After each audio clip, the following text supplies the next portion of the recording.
Hello everyone, welcome back to knowledge for future study channel. कल के 10 question जो community post पर डाले थे उनके आंसर हम इस वीडियो में डिस्कस करेंगे। अगर आप चैनल पर नए हो तो सब्सक्राइब जरूर कर दें।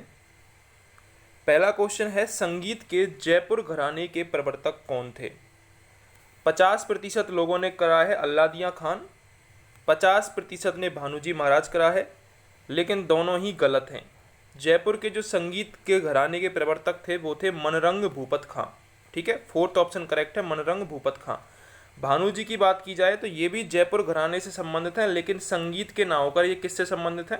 ये कथक नृत्य से संबंधित हैं। ठीक है, क्वेश्चन आए कि जयपुर के कथक नृत्य घराने के प्रवर्तक कौन है? भानुजी महाराज।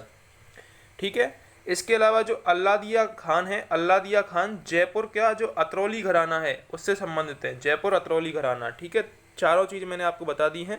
अगर पूछा जाए संगीत के जयपुर घराने से तो मनरंग भूपत खां, अगर पूछा जाए कथक नृत्य से तो भानु जी, अगर पूछा जाए जयपुर के अतरौली घराने से तो अल्लादिया खान। ठीक है,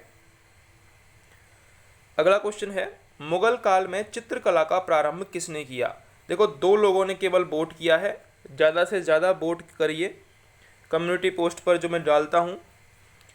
करेक्ट आंसर यहाँ पर होगा हुमायूं ने। चित्रकला का जो प्रारंभ करवाया था वो हुमायूं ने करवाया था। 100% लोगों ने जहांगीर आंसर दिया है, जो कि गलत है। हुमायूं ने चित्रकला का प्रारंभ किया था। अगला क्वेश्चन है, राजस्थान में मृदा में लवणीयता व क्षारीयता की समस्या कहाँ पर है? देखो, ऑप्शंस दे रखे हैं। उदयपुर में 67% लोगों ने किया है और डूंगरपुर में 33% लोगों ने। लेकिन लवणीयता और क्षारीयता की जो समस्या है वो पाली में सबसे ज़्यादा है। ठीक है, फर्स्ट ऑप्शन यहाँ पर करेक्ट होगा। राजस्थान में लगभग 7.2 लाख हेक्टेयर भूमि क्षारीय एवं लवणीय है। आवरण अपर्दन क्या होता है? जब घनघोर वर्षा के कारण निर्जन पहाड़ियों की मिट्टी जल में घुलकर बह जाती है तो इसको आवरण अपर्दन कहते हैं। धरातलीय अपर्दन, जब पहाड़ी व सतही ढालों की ऊपरी मूल्यवान मिट्टी को जल द्वारा बहा लिया जाता है। नालीनुमा अपर्दन, नालीनुमा अपर्दन जो नदियों के कारण होता है उसे नालीनुमा अपर्दन कहते हैं। जैसे कि कोटा, सवाई माधोपुर, धौलपुर में चंबल नदी के कारण जो अपर्दन होता है उसको नालीनुमा अपर्दन कहते हैं। धमासा, धमासा का ट्रोफोसिया परपुरिया नाम है। यह एक खरपतवार है जो जयपुर क्षेत्र में अधिक पाई जाती है। इंपॉर्टेंट क्वेश्चन है, धमासा क्या है? एक खरपतवार है जो जयपुर में पाई जाती है। इसका नाम है ट्रफोसिया परपुरिया। देश की व्यर्थ भूमि का 20% भाग राजस्थान में पाया जाता है और क्षेत्रफल की दृष्टि से सर्वाधिक व्यर्थ भूमि जैसलमेर में है। अगर क्षेत्रफल की बात की जाए तो 37.30% भूमि जैसलमेर में व्यर्थ भूमि है। ठीक है, इंपॉर्टेंट क्वेश्चन है, पूछा जा सकता है कि क्षेत्रफल की दृष्टि से सर्वाधिक व्यर्थ भूमि कहाँ है? जैसलमेर में। उपलब्ध क्षेत्र की प्रतिशत की दृष्टि से अगर देखो ये पूछा जाए कि क्षेत्रफल की दृष्टि से सर्वाधिक व्यर्थ भूमि कहाँ है तो जैसलमेर। अगर पूछा जाए प्रतिशत क्षेत्रफल की दृष्टि से तो राजसमंद है। राजसमंद प्रतिशत में सबसे व्यर्थ भूमि ज़्यादा रखता है। ठीक है, अगला क्वेश्चन है, राजस्थान में सर्वाधिक बंजर व अकृषि भूमि, यानी कि जो अकृषि भूमि है वो उदयपुर में है। 3 चीज़ हमने डिस्कस कर ली। एक चीज़ तो अगर क्षेत्रफल तो आपको पता है, देखो जैसलमेर का क्षेत्रफल सबसे ज़्यादा है राजस्थान में, तो क्षेत्रफल जो व्यर्थ भूमि का है वो जैसलमेर में सबसे ज़्यादा होगा क्योंकि मरुस्थल ज़्यादा है वहाँ। अगर प्रतिशत बात की जाए तो राजस्थान जो राजसमंद है ना, राजसमंद का जितना प्रतिशत व्यर्थ है वो सबसे ज़्यादा है। राजसमंद का सबसे ज़्यादा प्रतिशत क्षेत्र व्यर्थ है।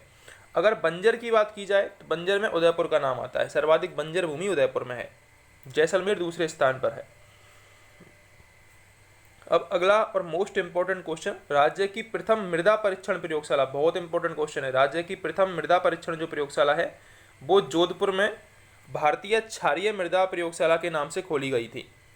अगला क्वेश्चन भी इंपॉर्टेंट है। क्वेश्चन आता है कि भूमि की सेम समस्या से ग्रसित कौन से 2 जिले हैं? तो हनुमानगढ़ और श्रीगंगानगर। इसमें सेम समस्या है, किसके कारण है? IGNP के कारण, इंदिरा गांधी नहर के कारण। हनुमानगढ़ सेम समस्या निदान के लिए इकोडच परियोजना नीदरलैंड की सहायता से चलाई जा रही है। क्वेश्चन डायरेक्टली पूछा गया है काफ़ी बार कि जो हरियाणा वो हनुमानगढ़ और गंगानगर में जो सेम समस्या है उसके निदान के लिए किसकी सहायता से इकोडच परियोजना चलाई जा रही है? तो नीदरलैंड और हॉलैंड की सहायता से ये परियोजना चलाई जा रही है। नीदरलैंड आर्थिक और तकनीकी सहायता यहाँ पर प्रदान कर रहा है। ऊसर भूमि के लिए हरी खाद और गोबर का प्रयोग करना चाहिए।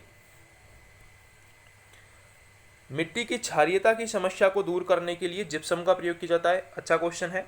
दोनों ही क्वेश्चन आते हैं कि लवणीयता की समस्या को दूर करने के लिए रॉक फॉस्फेट का, लवणीयता की समस्या को दूर करने के लिए रॉक फॉस्फेट का, और क्षारीयता की समस्या को दूर करने के लिए जिप्सम का प्रयोग किया जाता है।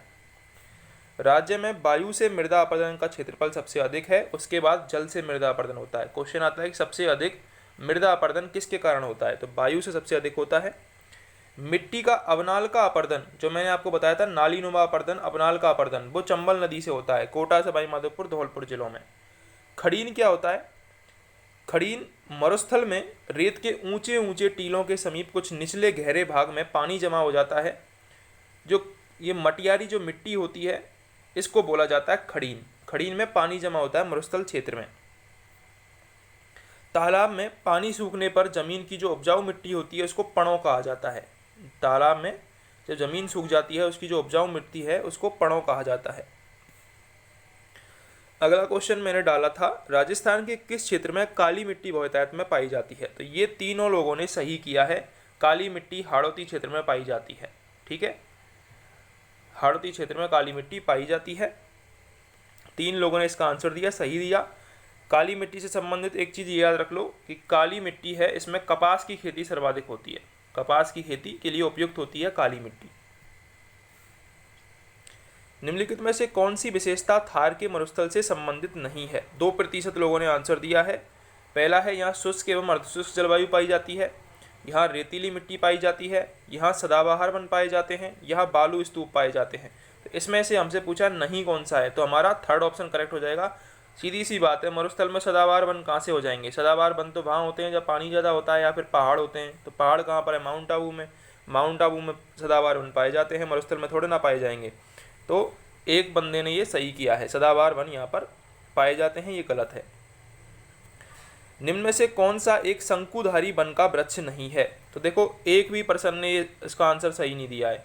शंकुधारी वन का वृक्ष नहीं है महोगनी। महोगनी शंकुधारी वृक्ष इनमें से नहीं है। स्प्रूस, लार्च, फर ये शंकुधारी वृक्ष हैं। अगला क्वेश्चन है, सच्चिया माता कुलदेवी हैं। सच्चिया माता किसकी कुलदेवी है, 24 लोगों ने इसका आंसर दिया है। ऐसे ही ज़्यादा से ज़्यादा लोग आंसर दिया करो कम्युनिटी पोस्ट पर जाके। 10 क्वेश्चन मैं रोज़ डालता हूँ, उसका सॉल्यूशन अगले दिन डिस्कस करता हूँ। तो ओस वालों की कुलदेवी हैं सच्चिया माता।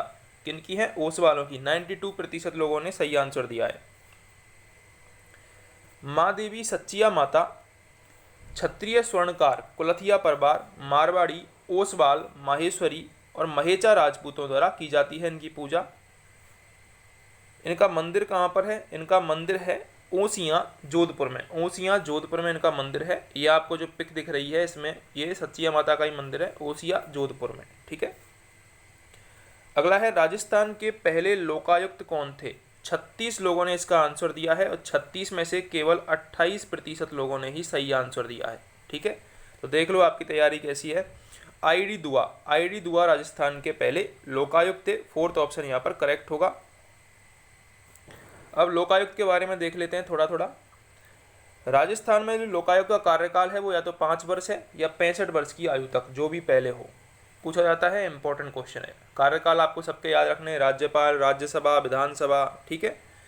वह पुनर्नियुक्ति का पात्र नहीं होता है, उसकी एक बार ही नियुक्ति होती है।